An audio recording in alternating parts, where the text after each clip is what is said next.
어떤 사람은 길을 가다가 갑자기 튀어나온 보도블럭 때문에 넘어지는 경우가 있고요. 또 어떤 사람들은 발이 끼이는 경우도 있습니다. 그리고 어떤 사람들은 운전하다가 아스팔트가 갑자기 꺼져서, 그러니까 포트홀 같은 경우인데요.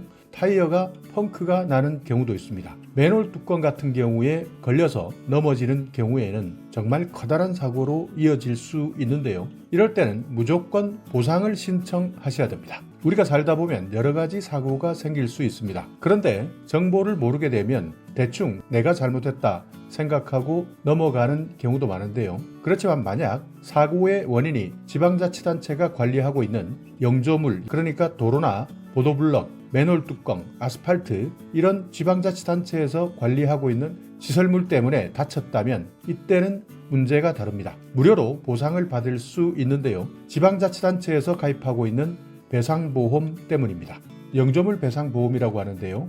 이 보험은 지방자치단체에서 가입하고 있기 때문에 일반적으로 모르는 경우에는 신청하지 않는 경우가 많습니다. 자, 여기에서 어떤 분들은 시민안전보험과 헷갈린다라고 하시는 분들도 있는데요. 시민안전보험 같은 경우에는 일상생활 중에서 생길 수 있는 여러 가지 사고를 대비해 주기 위해서 지자체에서 무료로 제공해주는 보험이다. 이 부분은 비슷하게 보입니다. 그렇지만 대부분 화재나 대중교통, 강도, 자연재해, 스쿨존의 사고, 이런 일상피해 보상을 받을 수 있는데요. 그렇지만 지금 여기서 말씀드리는 영조물이라는 것은 지방자치단체에서 관리하고 있는 시설물이다. 이렇게 구분하셔야 됩니다. 만약 이렇게 사고가 났다면 3년 이내라면 신청하셔서 무료로 치료비를 받을 수 있습니다. 그러니까 영조물, 지방자치단체가 소유하거나 사용하거나 관리하거나 이렇게 지방자치단체에서 설치해 놓고 관리하면서 생긴 하자 때문에 누군가가 다쳤다면, 그러니까 누군가가 신체에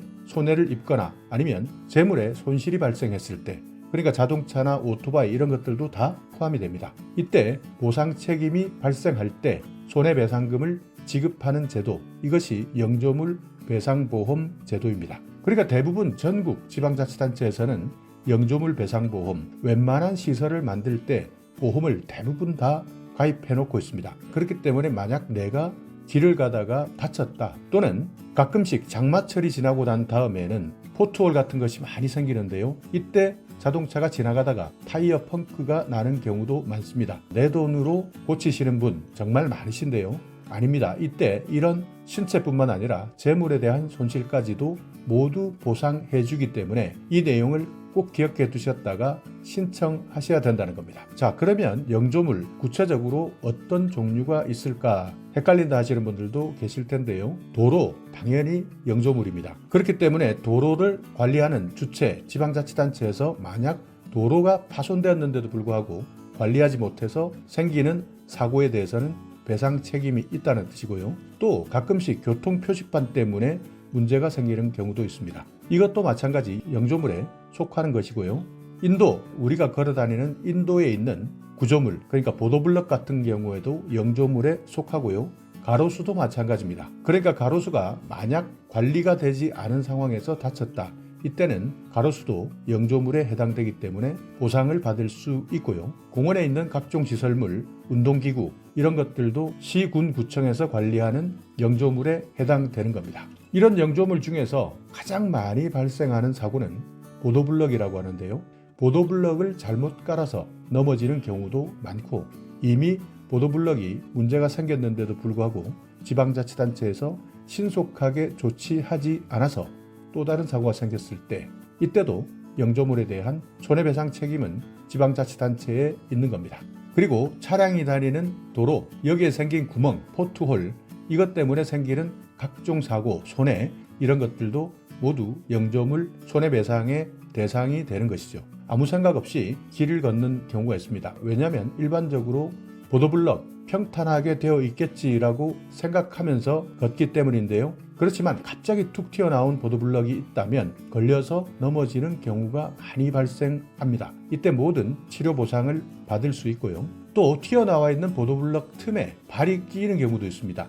이때 발이 끼었기 때문에 넘어지는 것은 당연한 것이고요. 또 맨홀 뚜껑에 걸려서 넘어지는 경우도 있고 빠지는 경우도 있습니다. 아스팔트 포장 같은 경우에는 정말 많은 곳에서 구멍들이 생기는데요. 작은 구멍이라 하더라도 잘못하면 차량에 문제가 생기는 경우도 많습니다. 특히 타이어 같은 경우에는 이런 작은 구멍, 포트홀에서 문제가 생기는 경우도 많은데요. 타이어가 찢어지는 현상이 생길 수도 있습니다. 이때도 정보를 모르는 사람들은 오늘 정말 재수가 없구나 이렇게 지나갈 수도 있고요. 또 어떤 곳은 단차가 많이 발생하는 경우도 있습니다. 그러니까 높낮이가 너무나 크기 때문에 차가 파손되는 경우도 있는데요. 이런 곳에서 차가 파손되었을 때도 손해배상을 신청할 수 있는 겁니다. 공원이나 산책로 지나가시다가요, 관리되지 않은 시설물 때문에 발이 걸려서 넘어지는 경우도 있는데요. 이때 다쳤다면 마찬가지 치료비를 받을 수 있고요. 가로수가 쓰러지면서 피해자에게 부상을 입히는 경우도 실제 있었던 사례들입니다. 그러니까 지방자치단체에서는 이렇게 직접 지방자치단체가 관리하고 있는 영조물에 대한 보험을 가입하고 있는데요. 보험 가입 건수가 정말 많습니다. 2015년에는 20만 6,630건이었는데요. 2022년 지난해까지는 40만 9,957건, 7년 동안 2배나 가입 건수가 늘어났습니다. 그렇기 때문에 우리나라에 있는 전국 대부분의 지방자치단체는 영조물 배상보험에 가입되어 있다, 이렇게 생각하시는 것이 편리하고요. 그렇기 때문에 보도블럭이나 아스팔트 포장에 차량이 손상되었다, 이때는 보험을 통해서 배상을 받을 수 있다는 것을 의미합니다. 자, 그리고 실제 보험금 얼마나 받았느냐, 매년 수령한 건수를 살펴보면 2015년에는 7,225건이 영조물 배상보험으로 실제 보험금을 수령했습니다. 그리고 지난해에는 17,806건, 2015년에 비해서 2.5배까지 늘어났는데요. 금액으로만 따져봐도 2015년 151억에서 2022년 433억까지 3배 정도 폭발적으로 증가했습니다. 그렇기 때문에 만약 내가 이런 사소한 것부터 실제 재산이나 신체상 손해를 입었다면 사고를 당한 곳 시설물 관리 부서에 보험에 대한 신청을 최대한 빨리 하는 것이 중요한데요. 그러니까 내가 특정 지역에서 사고를 당했다라고 한다면 그 지역 시군 구청 해당 시설물 관리 부서가 어딘지를 바로 확인하시고요. 사고를 입증하셔야 됩니다. 그러니까 사진 같은 것은 반드시 찍어 두셔야 되고요. 진단서나 진료비 영수증 이런 것들은 꼭 제출하셔야 됩니다. 신청하실 때는 우선 해당 지역의 시설물 관리부서에 전화를 하는 것이 가장 중요한 것이고요. 청구기한은 사고일로부터 3년이지만 빨리 신청하시는 것이 좋습니다. 자, 그러니까 만약 내가 사고를 당했다, 이때는 사고가 났을 때 우선 경황이 없겠지만 사진부터 찍어 놓는 것이 가장 중요하고요.